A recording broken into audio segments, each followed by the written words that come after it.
And we're back. Okay, so we stopped. I did a quick sweep of the deck because it was driving me insane. And I also included broom in my tools that I'm going to use for the next couple of videos, just to show you how you can work your dog such that you can clean around them without them being a lunatic. So the first thing that I wanted to start off with is how to do duration.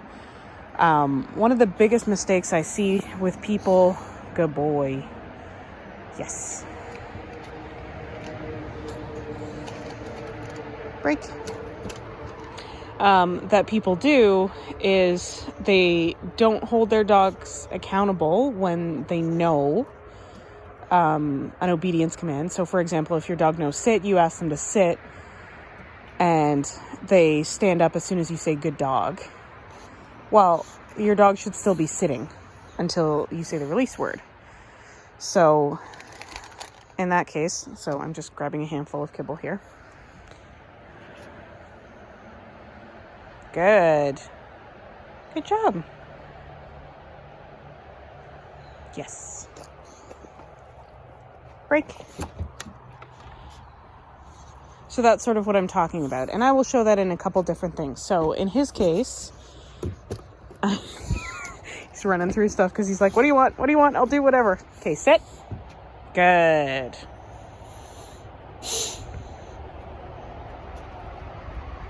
Good. Yes. Break. So very first phases of this should look like you say sit, the dog's bum hits the ground, you reward because that's what you want. You want to make sure that bum stays on the ground until you use your release word. In our case, the release word is break. So he's a bit higher level, right? Like he's like, look, I can even place.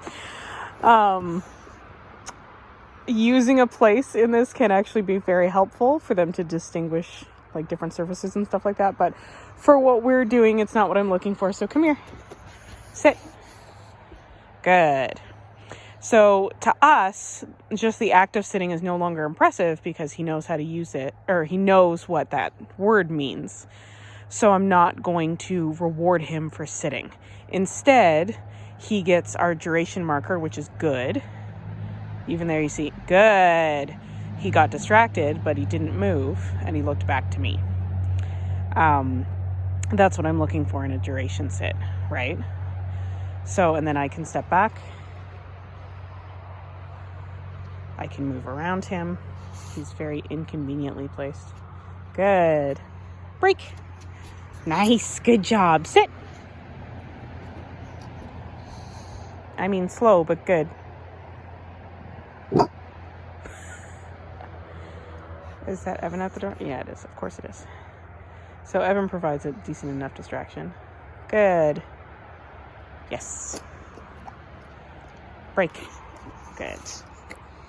So you can use break or free or like whatever your release word is. But do that with your different commands. Do it with stand, do it with sit, do it with down, do it with place. And do it for even longer. So like have him sitting for a good minute or two while you're moving around him. You can like kick a toy at higher levels, dropping food. That one might be challenging for him right now because like we're working with his dinner. So let's see. So you'll notice I've said sit a while ago. He's not moving. Good. No. Sit. Okay, food right there. So that was a correction, right? He fell out of the sit. I said no, holding him accountable to the sit. I put my foot over the food so that he couldn't get to it. And we'll do it again. Good. Yes.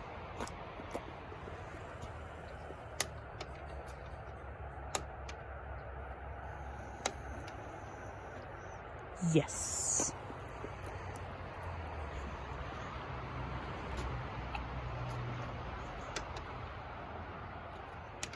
Not sure if you guys can hear that, but I'm just dropping kibbles on the ground. Yes. So when he ignores it and he looks at me, but I still haven't given a release word. Yes. Yes. Break, get that. So we'll let him pick up all the kibbles I dropped. So that's sort of increasing the distractions and distance, right? Like I'm stepped a little bit away from him. I'm adding a little bit of motion in myself, but also in the food because it's like bouncing around when we drop it. And so again, if you want to start from builder basics is sit. Yes. Make sure you're getting the eye contact too. Like it's not just about the sit. Yes. Okay, so this is basic. Break. Good. Make sure when you use your release word that you are forcing them out of the sit, right? So I'm not just saying break and waiting for him to go. Like I'm adding the motion in there so he actually moves. I didn't ask you. Good. Sit. Yes. And if at first all you're doing is like sit, he looks at you, yes, doing that a bunch, that's okay. Start there. And then the next one would be like this, sit, good. Yes. Break.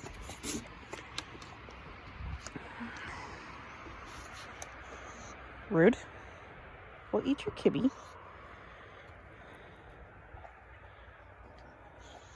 That's a weird one, apparently. Sit. Good. Yes.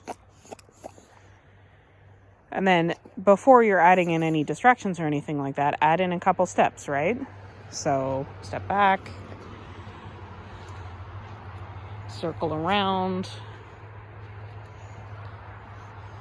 Like attention is fine, but the butt should always stay where it is. Nice. Break. Good. Good job. Sit. Good. Yes.